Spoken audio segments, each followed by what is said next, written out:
What's up everybody, Billy here, and that's right, once again, brand new week, brand new top 5 tech news for the week of July 18th. So let's get right into it, and let's start off with number 1, and that's Pokemon Go launches in Japan with McDonald's as its first sponsor. Within the first few hours of its launch, Pokemon Go was the most downloaded app in Japan, the land where Pokemon was actually born in. One of the creators apologized as the game came out in New Zealand, Australia, US, Canada, and many more before it actually hit Japan. So this gives some merit to the theory that the game accidentally came out before it was actually due, but that could be for another video. So this launch was special as it included a tie-in with McDonald's, their very first sponsor. Now this is a big bump for McDonald's and Pokemon as it expands the game's revenue base beyond the sale of in-app purchases. Details haven't been fully disclosed, but McDonald's said that about 400 of its 2,900 restaurants in Japan are designated as gyms, and the other 2,500 are Pokestops. Many companies are using this to their advantage. I myself saw many bars and restaurants in downtown Toronto promoting Pokemon Go to get people into their places. On the flip side, we've heard all of those horror stories of people taking it way too far while trying to actually catch Pokemon. The CEO of Niantic, John Hank, asked users to play with care. When you go out to play, keep your head up, look around, enjoy the world around you, and be safe. I wholeheartedly agree with that sentiment, so please guys,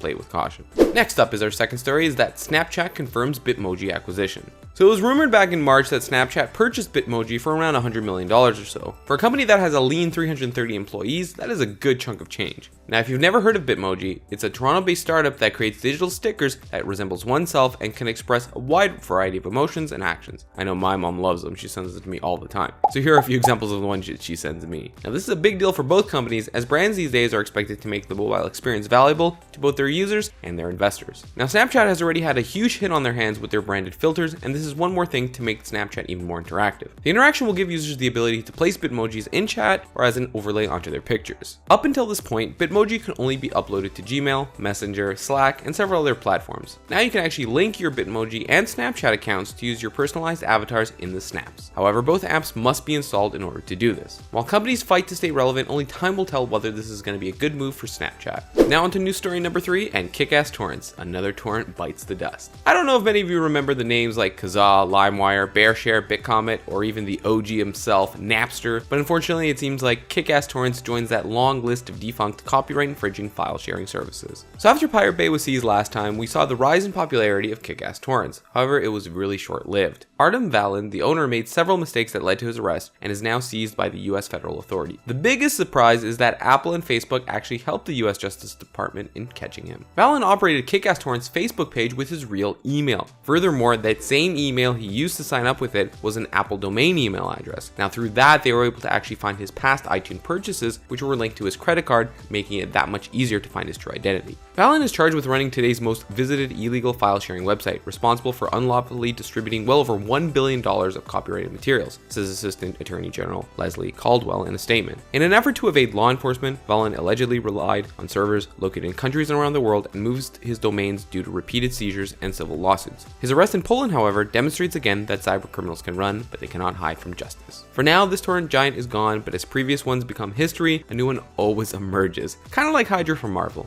Next up is news story number 4, and that's Facebook Messenger hitting 1 billion users. I know it seems hard to believe, folks, but it's true. Facebook Messenger has hit a huge milestone with 1 billion users on the messaging service. I know many people, including myself, who are not too pleased about actually having to use it and actually download that separate app to use messages in Facebook. However, users seem to have come around to it as it's reported on a monthly basis that 17 billion photos and 1 billion messages pass through the app itself. Also on the stat sheet, 380 million stickers and 22 million GIFs pass through the platform. Messenger is the second most popular iOS app of all time behind Facebook itself. That'll probably change because of, Pokemon Go. Now, Facebook was strategic in realizing this could be used as a customer service tool. The company could use Messenger as a portal for company bots. Messenger has 18,000 bots on their platform and 23,000 developers signed up for the Facebook Wit AI bot engine. People use Messenger to connect with the people and businesses they care about most. They make plans, share dreams, send payments, tell jokes, play games, let their loved ones know that they're thinking of them, and much more. We know that every message is important to you no matter what you want to say, and we're grateful that you choose to communicate using Messenger, said the Messenger team in this post. Say what you will about Facebook, but there are parts of the developing world that use Facebook and Messenger extensively, especially businesses. And if they're able to provide tools to allow these businesses to run more efficiently on a budget, then the effects will benefit those communities the most. And last but not least, in our top 5 news of the week is the PolkaMapper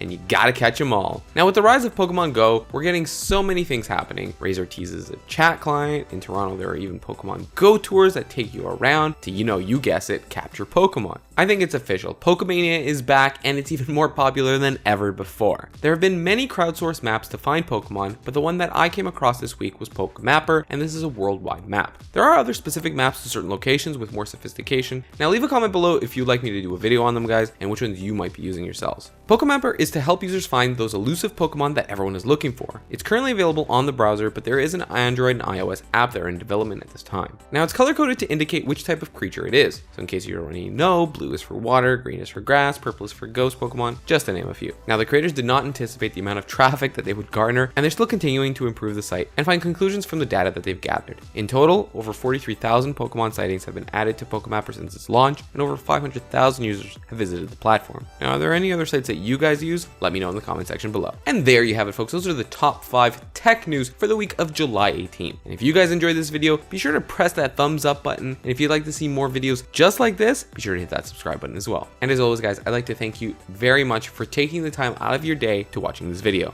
I'll catch you guys in the next one. Peace out.